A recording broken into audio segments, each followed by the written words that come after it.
বাংলাদেশেও এখন শুরু হয়ে গেছে বিদেশি স্টাইলের মতো অ্যাক্সিডেন্ট।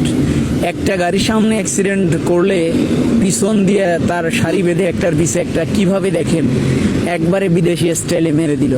সামনের গাড়িটা জানি না কি গাড়ির সাথে অ্যাক্সিডেন্ট হয়েছে, তার পিছনে একটা কভার ভ্যান মেরে দিল, তার পিছনে একটা বাস মেরে দিল, তার পিছনে আবার কভার ভ্যান, তার পিছনে আবার গাড়ি, একটার পর একটা এভাবে কত করে একটা দুর্ঘটনা ঘটে গেল, মর্মান্তিক দুর্ঘটনা।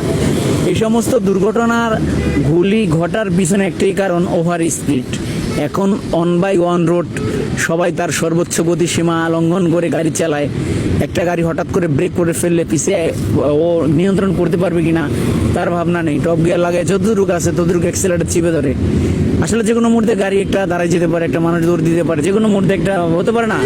তো সেক্ষেত্রে আমরা এখান থেকে নিজেদেরকে হেফাজত রাখতে হলে নিয়ন্ত্রণ বজায় রেখে কমপক্ষে একটা গাড়ি থেকে 20 ফিট দূরত্ব বজায় রাখবো, যেন আমাদের গাড়িটা আমরা নিয়ন্ত্রণ করতে পারি। আসলে ওভার স্পিডে গাড়ি চালানোটা বড় বাহাদুরি নয়, সবচেয়ে বড় বাহাদুরি ছিল নিজের গাড়িটাকে নিয়ন্ত্রণ রাখা। আসলে আমরা যেন সবাই এই ভুল না করি, আমরা সমস্ত সব ড্রাইভার সতর্কতা বজায় রাখবো। আমাকে যদি কেউ ওভারটেক করতে চায় তাকে আমি ছেড়ে দিব, কেউ আমার সামনে আসতে চালালে আমি তাকে ওভারটেক করবো। অন বাই রাস্তায় চালানোর নিয়ম হয়েছে এটা। বাইরে এটা বিদেশ না, বিদেশের কোনো রাস্তা না যে এক লাইনে একটা স্পিড দেওয়া আছে, সেখান দিয়ে গাড়িগুলি স্পিডে চলে যাবে।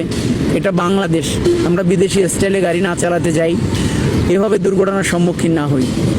আমরা নিজের সতর্কতা বজায় রাখি, আমরা ভালো থাকি, কোম্পানির গাড়িটি ভালো থাকুক, প্লাস আমাদের জীবন ভালো থাকুক।